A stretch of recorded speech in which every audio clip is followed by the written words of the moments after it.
पाठ संख्या 4 विनम्रता व सौम्यता की प्रतिमूर्ति कस्तूरबा।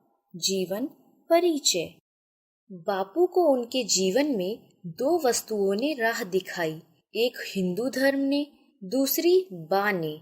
इन दोनों जीवनदायी शक्तियों के संबंध में मजे की बात यह है कि बापू इनमें से एक को भी पसंद करने नहीं गए। हिंदू धर्म जन्म के साथ मिला, उसी तरह बा भी उनके माता पिता ने ला दी। अपने जीवन के आरंभ में बापू इन दोनों के बारे में अज्ञानी थे।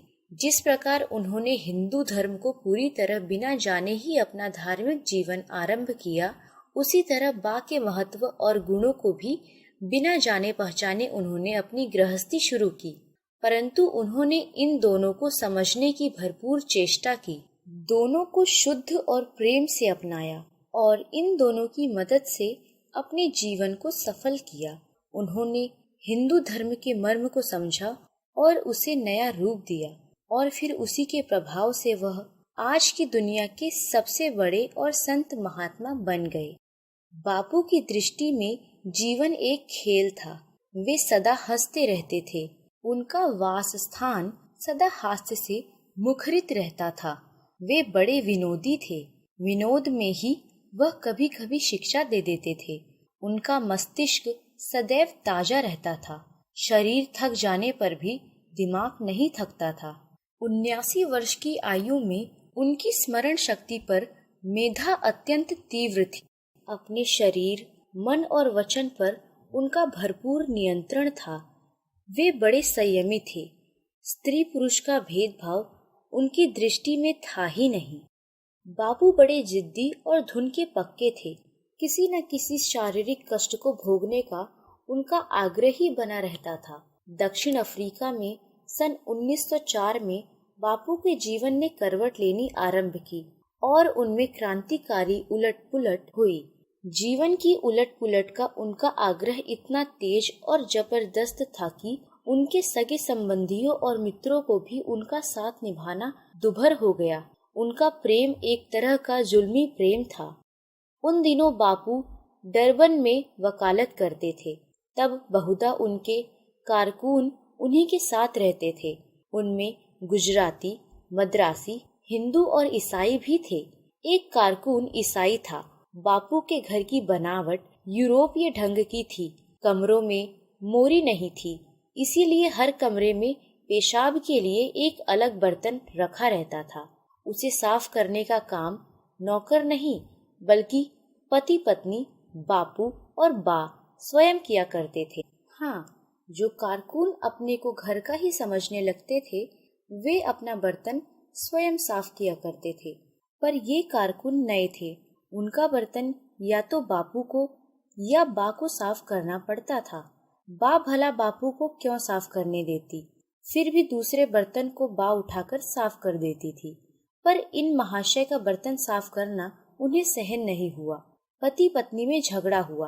बापू उठाते यह बा नहीं देख सकती थी और वह स्वयं उठाना पसंद नहीं करती थी, परंतु स्थिति लाचारी की थी। बा आंखों से आंसू ढरकाती, लाल लाल आंखों से बापू की ओर देखती, बर्तन लेकर सीढ़ी उतर रही थी। बापू ने देखा तो सहन न कर सके। उन्हें तो तभी संतोष हो सकता था जब वे हंसते हंसते ले जाएं। वे गरज उठे, मेरे घर में यह ढंग नहीं चल सकता। बा भी खौल उठी, तो अपना घर अपने पास रखो, मैं चली। बापू ने क्रोधित बा का हाथ पकड़ा और उन्हें जीने से दरवाजे तक खींच लाए और आधा दरवाजा खोल दिया। आंसुओं का मेह बरसाती हुई बा ने कहा, तुम्हें तो शर्म नहीं, पर मुझे है। जरा शर्म करो, मैं बाहर निकलकर जाऊं कहाँ? यहाँ माँ बाप भी तो नहीं कि उनके पास चली जाऊं। मैं औरत ठहरी, इसीलिए तुम्हारी चपत खानी ही होगी। अब तनिक शर्म करो और दरवाजा बंद कर लो, कोई देखेगा तो फजीता होगा। बापू ने लज्जित होकर दरवाजा बंद कर दिया। स्वर्गीय गोखले ने एक बार हंसी हंसी में कहा था, गांधी तुम तो बड़े जालिम हो। एक ओर से तुम्हारा प्रेम और दूसरी ओर से तुम्हारा आग्रह दूसरे पर इतना जोर से असर करते हैं कि बेचारा तुम्हारी इच्छा के अनुसार चलने के लिए बाध्य हो जाता है। एक बार बा को रक्तस्राव रोग हुआ। बहुत इलाज कराया, ऑपरेशन भी कराया, परंतु लाभ नहीं हुआ। इस बार बापू ने बा से कहा, तुम दाल और नमक खाना छोड़ दो। बापू ने इसके लाभों का बहुत सा वर्णन किया, बहुत मनाया।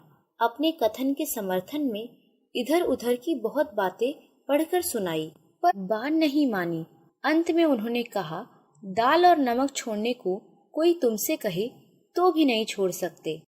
बापू ने कहा, मुझे रोग हो और कोई वैद्य हकीम कहे तो मैं तुरंत छोड़ दूं, परंतु लो, तुम छोड़ो या ना छोड़ो, मैंने 1 वर्ष के लिए नमक और दाल सेवन अभी इसी समय से त्याग दिया। बा बहुत पछताई, कहने लगी, मेरी मत मारी गई, तुम्हारा स्वभाव जानकर भी हट कर बैठी। अब तो दाल और नमक नहीं खाऊंगी, परंतु तुम अपनी बात लौटा लो, नहीं तो यह मेरे लिए बड़ी सजा हो जाएगी। बापू ने कहा, तुम नमक और दाल छोड़ दोगी तो बहुत अच्छा होगा, उससे तुम्हें अवश्य लाभ होगा। आदमी किसी भी बहाने से संयम पाले उसे लाभ ही होता है।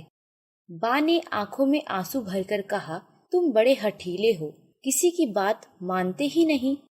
78 वर्ष की वृद्धावस्था में भी बापू की शारीरिक स्फूर्ति बहुत अद्भुत थी। सदा तन कर बैठते थे, कमर झुकाकर बैठना वे स्वास्थ्य के लिए हानिकारक मानते थे। जहाँ किसी को कमर झुकाकर बैठे देखा, झट टोका। सीधे बैठने के लिए वे पीठ के पीछे काठ का एक तख्ता रख लिया करते थे, ताकि कमर न झुकी रहे। सर्दी के दिनों में उनका शरीर और हाथ पैर बहुत ठंडे हो जाया करते थे, इसीलिए सोते समय खून का दौरा बढ़ाने के लिए कुछ मिनट कसरत करके वे शरीर को गर्म कर लिया करते थे। प्रातः साय नित्य आधा घंटा घूमना उनका नित्य कर्म था। यथासंभव इसमें बाधा न आती थी।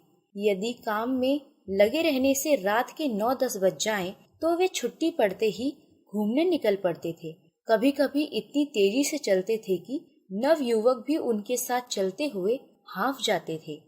अपने जीवन में बापू ने तप और संयम के बड़े बड़े प्रयोग किए। अंत में उनका जीवन ही तपोमय बन गया। वे महान विचारक, मनीषी, महाज्ञानी और ऐसे युग पुरुष थे जो सामाजिक तथा राजनीतिक जीवन में एक के बाद एक हलचल उत्पन्न करते ही चले गए। बात ही अनपढ़, फिर भी उनके उधर्वगामी जीवन में कदम कदम साथ ही रही। उन्होंने मन से या बेमन से, ज्ञान से या अज्ञान से बापू के पीछे विश्वास पूर्वक चलने में ही अपना जीवन सफल। इतना ही नहीं, बा ने अपनी विनम्रता, सौम्यता से बापू को महात्मा बनने में भारी सहायता दी और महात्मा बनने के बाद उनके जीवन को कठोर और रूखा होने से रोककर उन्हें अपने सुहाग के आंचल में बांधे रखकर संसार का बापू बनाया। यह कोई साधारण काम न था। बापू जैसे महामानव के साथ चलने में उन्हें भूकंप के भारी धक्के सहने पड़े और ज्वालामुखी के खोलते हुए लावा का प्रकोप सहना पड़ा। अपने अथाह आत्मबल और अपूर्ण समर्पण की भावना के बल से वह इस विभूतिमय दाम्पत्य की संपदा के सारी जोखिम लेकर जीवन के दुस्तर सागर को कुशल तैराक की तरह पार कर गईं। युग युग पुरानी बात है, सतयुग था या त्रेता युग, जब ऋषि मुनि गृहस्थ होते थे। गृहस्थ जीवन उनके तप त्याग में बाधक नहीं होता था। इस कलिकाल में वैसे ही तप और त्याग के दाम्पत्य का निर्माण बा ने किया। अंतिम समय में बा का सिर बापू की गोद में था। बापू की ओर देखकर बा कहने लगी, अब मैं जाती हूँ। हमने बहुत सुख भोगे, दुख भी भोगे, मेरे बाद रोना मत, मेरे मरने पर तो मिठाई खानी चाहिए। यूं कहते कहते बा के प्राण बापू की गोद में ही निकल गए। बापू का जीवन एक खुली किताब था, उसमें छिपाने योग्य कोई बात न थी। एकांत का उनके जीवन में कोई अर्थ ही न था।